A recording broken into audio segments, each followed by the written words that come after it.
Hello and welcome to the Truth from the Stand Deer Hunting Podcast. I'm your host, Clint Campbell, and you are listening to episode number 54, brought to you by Wicked Tree Gear. Today we're talking our favorite time of year, fall, and fall whitetail habitat tips with Jeff Sturgis, so stay tuned.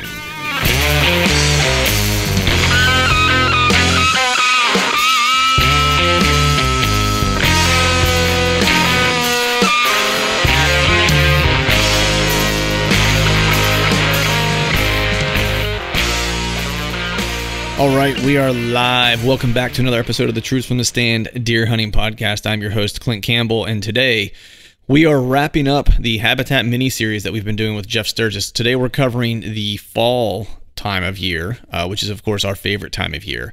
At this point, when you get to the fall, you should pretty much, at this juncture, have all of your habitat updates kind of wrapped up and, be geared up and ready to kind of, put on the full assault onto your deer hunting season.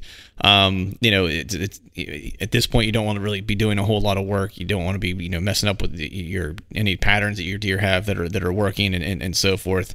I think what Jeff kind of focuses on in the other sections that kind of plays into the fall, and he'll talk a little bit more about it as it pertains to fall, is, the goal for fall habitat really is to hold deer during the time that you want to hunt them. If they're not on your property, they're really, really hard to hunt. And some properties, of course, may or may not hold deer. You need to, of course, I think the theme has been throughout with Jeff is that, you need to kind of take in account to all things considered. So not just what's on your property, what's on your neighboring property, what your neighborhood looks like and stuff like that.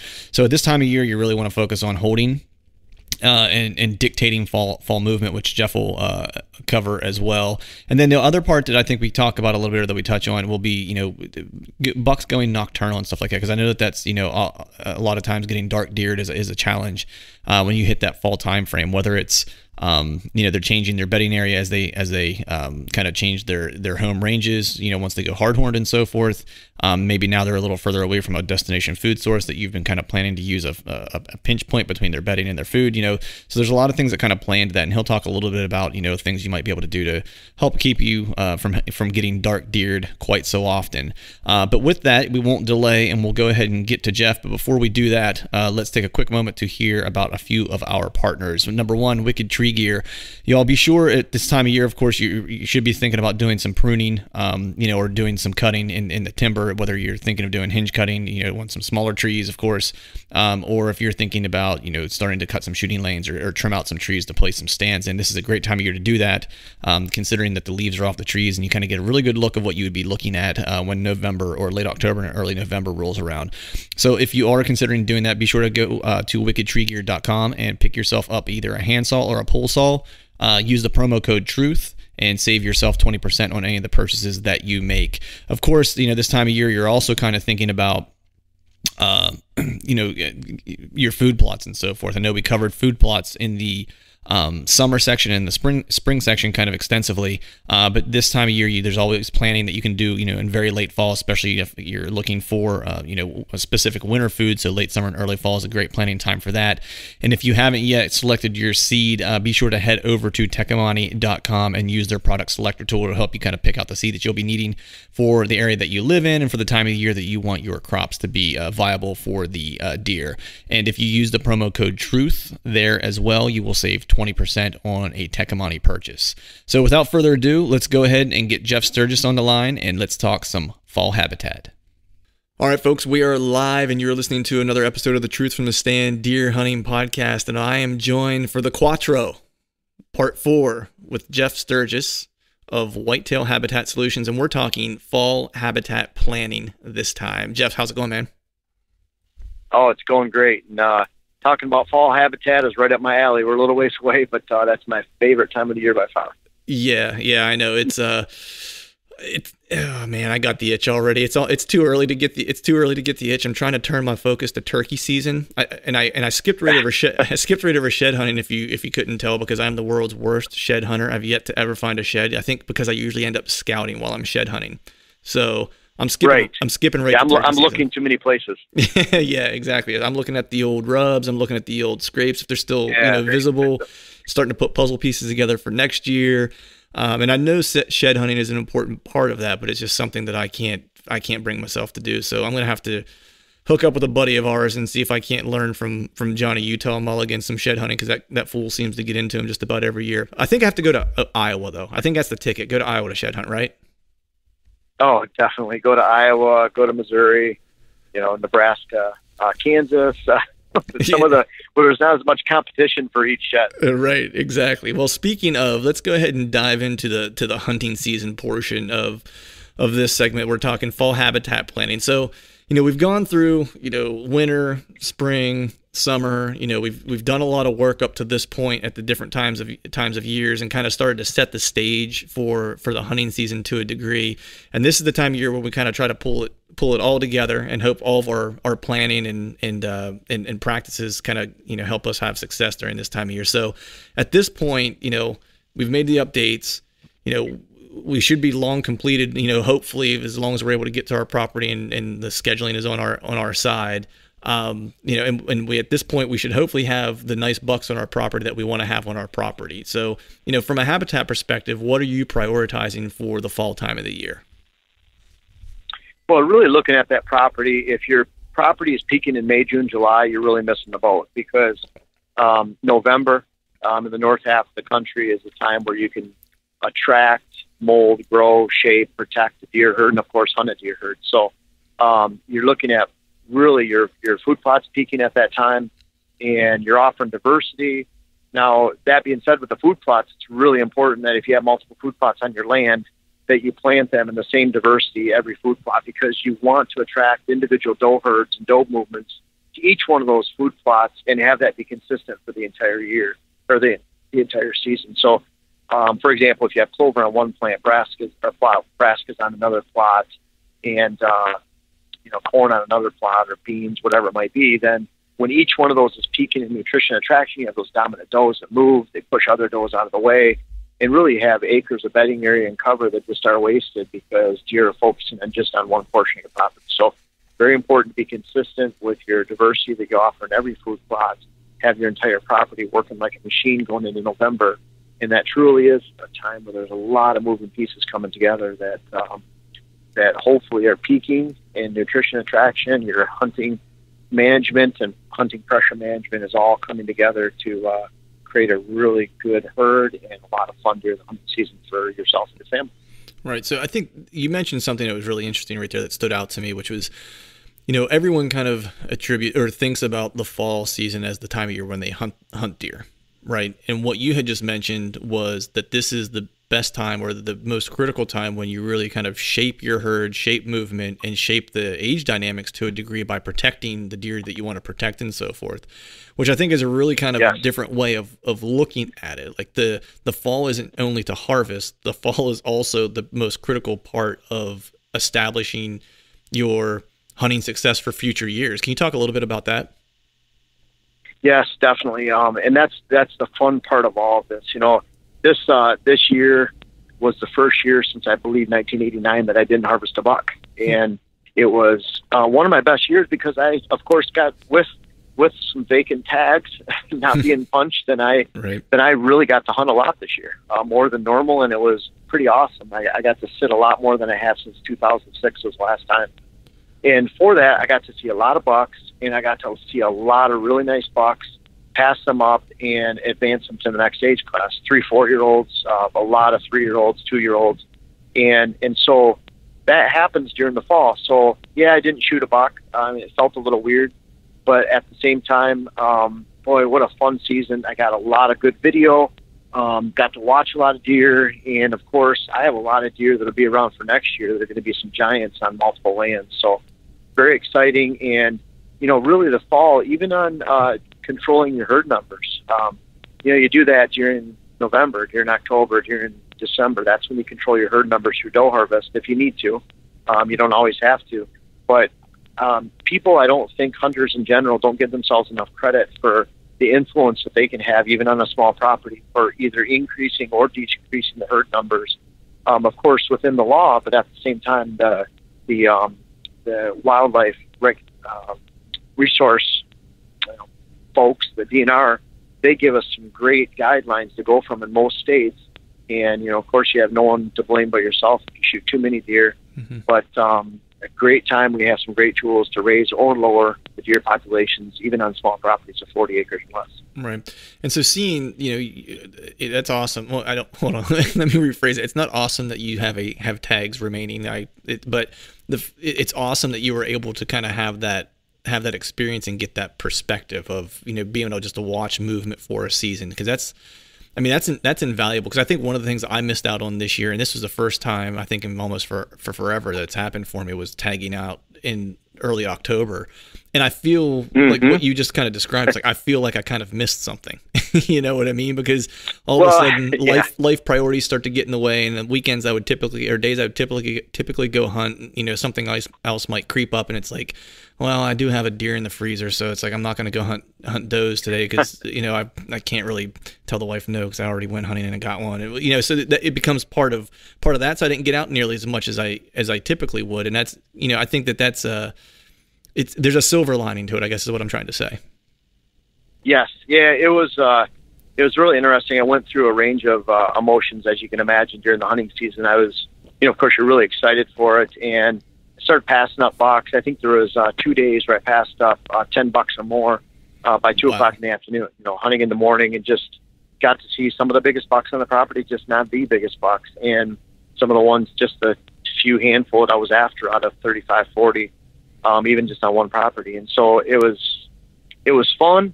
I went through some little bit of heartache and it seemed depressing there. But at some point, I kind of looked at it like, you know what? I'm just not going to get a buck this year. It just felt like it wasn't going to happen, and I really was able to just be comfortable with that and sit back and enjoy it. There were so many times where I almost dove for my camera because I had a good buck coming that I knew I wasn't going to shoot, but I wanted to get some really good footage of it. And so we made a lot of hunting season videos, the post-rut videos, secondary rut videos, cruising rut videos, and late season hunting and late season food source hunting, late season cover. And I hunted all the way till January 7th in Wisconsin, which was the very last day. I sat all the way till dark, that day. And it was a little bit different kind of season, but man, I enjoyed every aspect of that I could of actually not shooting a deer. Nice. Or not shooting buck. Nice. So, obviously, where you're hunting, these particular places, you're consistently, attracting and holding the fall movement, especially if you're seeing 10 bucks, before 2 o'clock in the afternoon on a property. Like that's cooking with gas, So how do you consistently attract and hold fall movement? What's the key to kind of making sure that that's happening for you whenever hunting season arrives? Clint, that's probably one of the most important questions that you could probably ask as it relates to not only hunting but herd management and really setting that up. And so the basis of every property that I look at involves setting up an afternoon food source movement. And what that means is there are very few properties in October, let alone when you get into November and then certainly in December, that actually attract daylight movement and daylight deer herds. When you think about it, the cover options are severely shrinking. Hunting pressure is rampant, especially in our high under pressure states. And the number of food sources are drastically depleted. If hunters are relying on ag fields, they're gone, plowed, harvested, picked. And there's really not much left for deer out there. And so the very few properties that have great food and cover, a high percentage of them are overpressured and hunter pressured. So if the main thing that I look at on my own properties, I've lived by this for many years, for decades, and then the properties that I manage and the clients that I work with, is setting that afternoon movement up. And it might be that those bedding areas that you're drawing deer from are even on your neighbors, but you're trying to focus those deer for that afternoon feeding slot. Again, deer feed 5 times in a 24-hour period. That's twice during the daytime, daylight in their bedding areas. That's once in the afternoon, approximately an hour before dark, and that's twice during the darkness hours or nighttime hours. And so what you're looking at doing is having enough browse in your neighbor's properties where deer are bedded, and then you have safe movement for those deer all season long to consistent food sources that offer diversity and enough of a variety within those food sources that you can keep the attention of the deer herd from before the season, about a month, all the way to the end of the season. Once you establish that afternoon movement, think of this: the deer love variety and diversity, so they hit your food sources, and then you want them to leave. You don't want them to hang around and hit your food sources after dark. What I find is you have two types of properties. You have properties that attract deer after dark, and they hit your food sources twice. And then you have the properties that I like to look at, and the ones that I have where the deer are hitting your food sources in the afternoon, and then they're leaving that land by dark and going over to your neighbors to feed. So in that way, your food sources last a lot longer. You're controlling the afternoon movement, meaning you're getting a good look at all those deer, whether you're going and hunting the backside of bedding areas in the morning or between bedding areas, or you're hunting between bedding and food in the afternoon, evening, or you're even hunting near food. But it's important to not spook out those movements, to maintain them all hunting season long. And if you work hard at building your habitat to do just that, and you're adding those sweeteners or strengthening movements of mock scrapes, water holes, maybe minerals if legal during the summertime, cuttings, travel corridors, creating bedding areas, habitat planning, switchgrass, screening for your access, you're working on your hunter access, then you can maintain those movements, that afternoon food source movement, and that's the most important thing you can do on your properties. And if you can do that, start that before the hunting season and let it go for the entire hunting season, I'm telling you, you'll get to experience something that probably less than 1% of all hunters get to experience on their lands, and that's the daytime property, and that can happen on 40 acres or less in an entire neighborhood. So it doesn't take many acres at all. And I invite people to look at my YouTube and see some of our drone footage, even recent, where you can see all the deer trails coming into our food plots in the old snow, and how all those deer trails exit lower right and go out into the ag fields off our food plots. They do that every single day. We're more likely to see deer an hour before dark than we are right at dark. That's interesting. So let me ask you a quick question. And I know that this is probably overgeneralizing, and I'm sure it's more specific to each, individual property. But is there any like one or two things that you can do to set that movement up to where your food destination is not the final destination? Is there anything that you can put in place to kind of make sure that it doesn't become the permanent nighttime feeding ground? Yes, yeah, and it's hard to do, because if you're, say, in a wilderness setting or a heavily wooded setting, and I'm thinking some of the hills of Pennsylvania that I've hunted in, I hunted out in the public land there for 17 years out there in the Allegheny Forest, National Forest out there. And so in those type of areas, if you have a food plot, that's it. That's it for the area as far as high quality food. So you can expect that to be depleted fairly quickly. But when you get into more suburban areas, ag areas, there's always some other type of food source. And so what I see hunters do a lot of times is, so I'm surrounded by corn, beans, and hay. Last thing I want to have on my food plots is corn, beans, or hay. And the reason is because I want something different. I want that diversity and variety that the deer really crave and focus on. And then they want something else after dark. So think about it. They want that safe, diverse food that's something different than I'm offering in the afternoon feeding. They go out in those nighttime ag fields. It's a social, safe area. They bed out in the fence rows out in the ag fields. They can hit a different type of food source, and then they're coming back for a couple feedings during the daytime in their bedding areas, and then again hitting my food source that's something different than there is out in the ag fields. Now, I'm not saying that you should never have corn or beans. I look at a food source pyramid during the fall as you have that base of greens, and then you have corn, and then lastly you have beans. And so, you could really have an ultimate combination if you have all three. But again, there's some complexities with how many deer you have during the summertime, creating a doe factory. Right. And really your resources of planting and size. I only have 2 3/4, 3 acres to work with on each property. And so if I planted beans, for example, they wouldn't even make it to probably September, let alone October, November, December. Right. And if I were going to generalize it for me, and just let me know if I'm doing a fair job of kind of synthesizing this, it's like I would looking for diversity, and also looking for it to be timely, right? So I want to make sure that it's kind of fall focused, for lack of a better way to put it, and it's diverse in terms of my neighborhood and in terms of what you've mentioned in a previous mini series, that it's diverse from the I'm sorry, not diverse, but it's supplementing what they're already able to get, or the in terms of magnitude of what they're able to get around you in terms of natural browse, right? So there's that kind of perspective as well. Cool. So, I'm trying to figure out how to ask this next question. What type of, You mentioned it just a second ago when you talked about, bucks going nocturnal. Just a few minutes ago, you mentioned it. If they're coming to a source after dark, so what type of strategies can you put in place to keep bucks from going nocturnal during the hunting season? Because that's obviously the death nail for a hunter, right? It's like we've all hunted properties where it's like it had really good potential, and then all of a sudden, for whatever reason, it was like someone shut the water faucet off, all the bucks went nocturnal, and it was, you played hell trying to hunt it for the rest of the year. So what types of things can you put into place to kind of keep that from happening?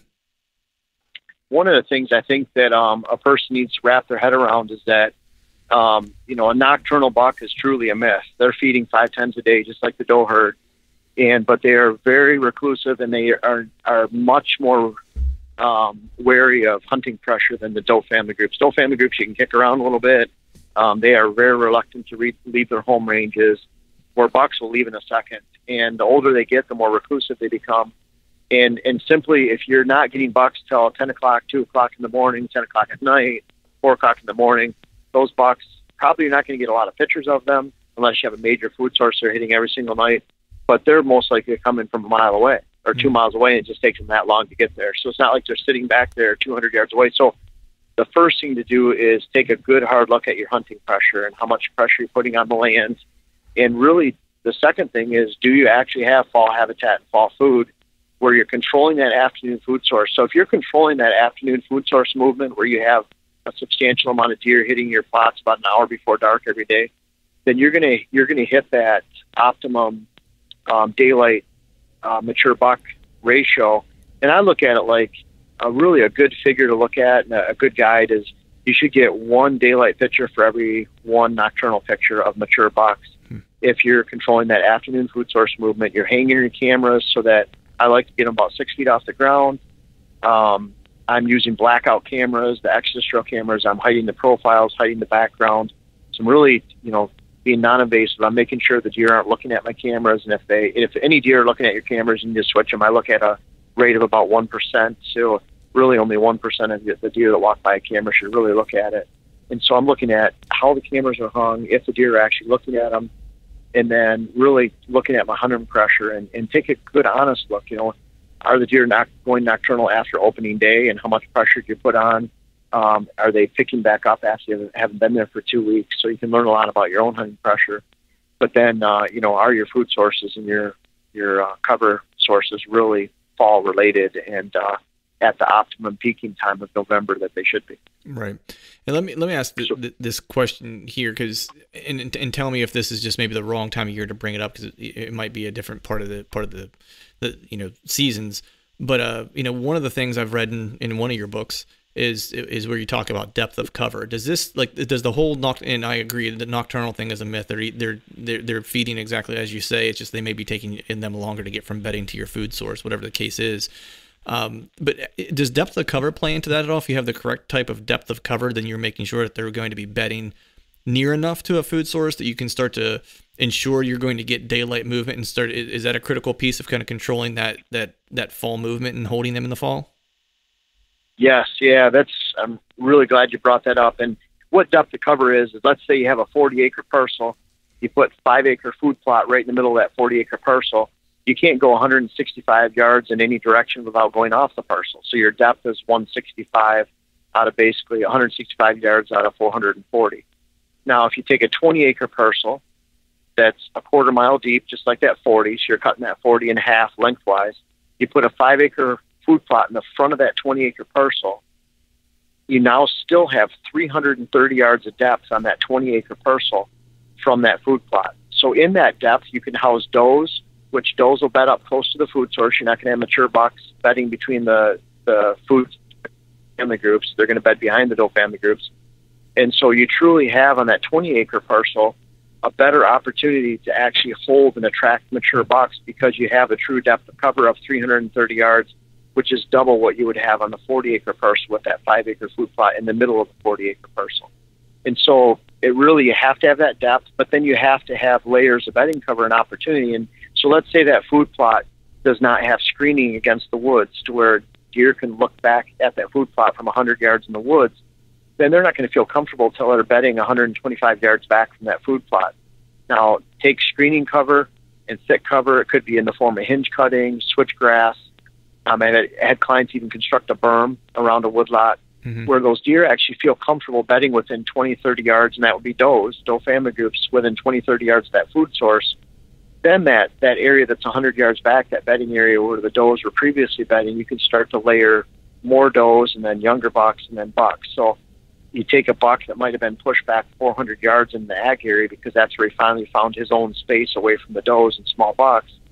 And you could actually sandwich those deer into a lot more compact movement by using your depth, but not only using your depth and creating depth, but also working on the habitat improvements. So you can actually layer bedding in a lot more compact system between that edge of that food source and then ultimately the backside of that movement, which is where the mature bucks are. That actually sets up an entire system of hunting too, where you actually have backside bedding that you can hunt in the morning, wait for those bucks to come back to you, and then side movement during the day and evening hours and closer to the food source in the afternoon, as deer are forming a more logical pattern of movement that you can predictably take advantage of, especially in that afternoon food source movement. Yeah, and as you were talking, I was literally furiously jotting notes and reminding myself to go back and read that, because you were just kind of talking about exactly the scenario that I have at this new property where I'm going to get ready to start putting some food plots in this year. And that was kind of what brought it up, because I've been thinking about it, where I'm going to place these things, and it's not a huge property, as you mentioned. It's about 60 acres, so we do have a little bit of room. But I want to try to get to exactly what you're talking about. I was talking to my dad about, we need to do some, we talked a little bit about switchgrass, and we talked a little bit about doing maybe some edge feathering around where we want to put the food plots to start to create that cover immediately as soon as you get off the plot. And you can also use it to build a smarter mousetrap to kind of give them funnels that they're going to have to use to get in and out. So things like that. It's, I'm sitting here jotting notes to remind myself to remember these things as we start to think about implementing some plot plans. But, is there, before we jumped on this call, you and I were talking a little bit, reminiscing about the year past and some, and I was talking a little bit about the deer that I have on this property that I'm really looking forward to in the fall. And we were talking a little bit about historical patterns. So is there anything that you can do, from a habitat perspective to create or to encourage, bucks to continue to use certain historical patterns? Well, one thing, when you create highly defined lines of movement, meaning from point A to point B, which would be bedding to feeding or bedding to bedding, and you strengthen those movements with travel corridors, strengthen the bedding areas, and really you want those areas to really stick out. So say, for example, if you take a 40 acres and just cut the whole 40 or cut it as a select cut or do the same across, you have no definition of movement because it's all the same. So I'm looking at half acre to 1 acre bedding areas, travel corridors that connect those bedding areas. You're putting timber on the ground, creating hinge cuts, creating browse lines, and then strengthening those movements with water holes if appropriate, mock scrapes, mineral stations during the summertime to really almost train the deer to use those movements on a consistent basis. Then what I find is, and it's no different than if you're finding consistent movement across a bench, over a saddle, down a point within topographical feature properties, along a wood line or a cut line, along a swamp line or a water line, waterway line or creek crossing. You'll find deer use that year after year. Well, if you're creating habitat improvements, you're doing the same thing. So you're trying to set the table so that your property works as a system. The deer are focusing here in the afternoon on their food sources. They're bedding in these locations. They're moving this way to get there. So that when you have bucks that are taken there, and so 2 years ago, we shot 3 bucks on the same movement, and each one was not there before the other one as far as the second and the third ones. And I believe that we have enough deer focus and bucks in the area that when one's taken out, a lot of times another one follows that place and that pattern. So when they do come into that pattern, it doesn't matter if it's 5 years from now, 3 years from now, really all you need to know is kind of like, Clint, we were talking about, like, a buck's there. He made it through the season. You use the camera data from last year to pattern him. He's falling in the patterns of other bucks you've harvested or other bucks you've observed, maybe even his own patterns for sure. And then because you have consistent habitat movement, you're keeping the food sources the same, so you're not relying on the whims of the farmer, the local neighbors or whatever they might be. You're actually defining that daytime movement. Then you know that the following year, if you know that buck's alive during the summertime, you knew he was alive during February, then pretty much you could go in there at the end of October, early November, and sure enough, he's going to follow that pattern. And it seems like almost like a needle in a haystack, but even with just a handful of pictures from the year before, if you have defined habitat movements, you could go into a stand on a cold morning in early November, and lo and behold, he walks right by your stand. It's really not as vast of a needle in a haystack scenario as a lot of people think. In fact, a lot of times, a lot of my buck harvests have come where bucks are living on neighboring properties. I call them non-core bucks. I've had a handful of pictures over 2 to 3 years. They've told me they're going to be there during the peak rut, which is November 5th through 10th in Wisconsin, maybe November 3rd. I'll go in there on a cold front into a particular stand. I don't even know the buck's there yet. I just know he survived. And he comes right in front of you, the buck that you're after on that stand location. It's just because you've defined things to know when they come into the property, they fall within those consistent patterns that you can rely on.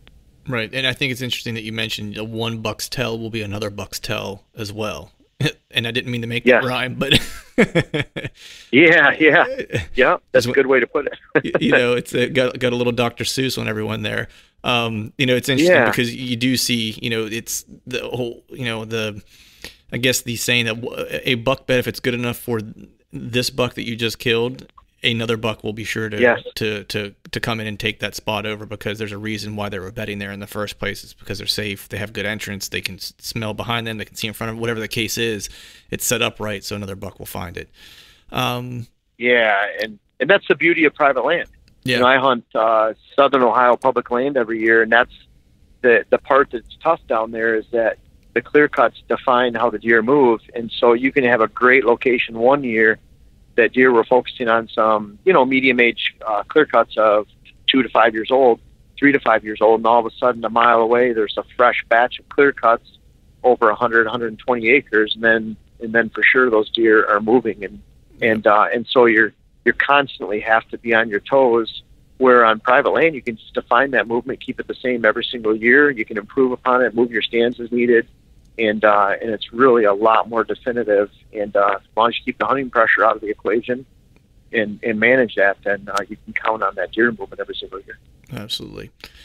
Well, to wrap this thing up, man, this is the number 4 of number 4. So to end this one, what are the most important features to have for your fall habitat? Well, one of the things to really guard is, the greater the attraction level of your habitat improvements, both being cover and food, maybe water holes, mock scrapes, whatever it might be in the fall, the more you have to manage that attraction, meaning that you can invite every deer in the neighborhood, and if you don't manage your hunting pressure well, then you'll repel every deer in the neighborhood. So often the properties that are improved the most have the highest risk of actually repelling deer and making their property nocturnal, because they're just educating a huge percentage of the deer in the neighborhood. Now, on the flip side, if you can make your property very defined and highly attractive and really focus on that afternoon food source movement, then not only can you mold, shape, attract, protect, and advance the age class, improve your sex ratios, your buck age structure, but you can simply have a great hunt.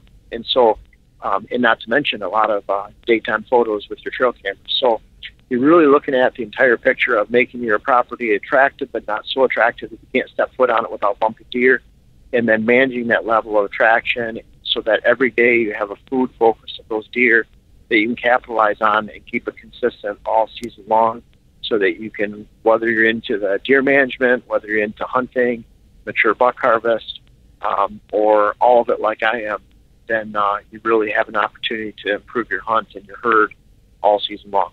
Nice. Well, hey, man, I want to say thank you first and foremost for doing this series. It's been extremely informational for me. I've taken a lot of stuff from it. I have a notebook full of notes here as you were talking. I just continued to jot notes. I'm hoping everyone out there finds it informational as well. I appreciate you coming on. I also appreciate you being able to tolerate me for 4 consecutive episodes. So there's a badge to be won, a badge to be won for that.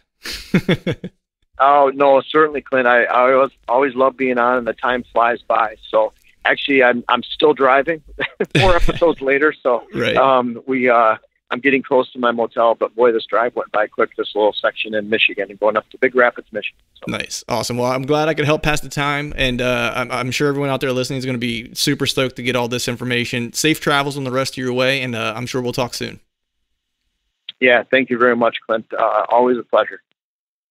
All right, folks, that is a wrap for today's show, and it is in fact a wrap for this DIY Habitat mini-series with Jeff Sturgis. Just want to thank him for being part of this. Great timing to put this out and kind of wrap up all 4 segments for every season of your Habitat update seasons. Kind of has me pumped up and ready to kind of go do some work on one of the farms to get ready for hunting season, because a couple turnarounds here and it won't be too far off, and before you know it, we'll be wondering where the time has gone and be kind of getting ready to get back into the tree stand soon. So with that, want to make sure we thank Jeff for taking part in all of this. Also, make sure to follow Jeff and Whitetail Habitat Solutions on Facebook, Instagram, and Twitter. And of course, I want to thank all of you for joining us and listening to the podcast. And if you haven't done so yet, please head over to iTunes and leave us a 5-star rating if you are digging the podcast. And while you're there, subscribe for the podcast. That way, we would make sure to get you every episode delivered directly to your mobile devices. And before we shut this thing down, I need to give a big shout out to our partners that continue to help us make this podcast possible. Wicked Tree Gear, Exodus Outdoor Gear, Tekilani Seed, Glacier Coolers, Ramcat Broadheads, and Trophy Taker Rests. And until next time, we'll see y'all.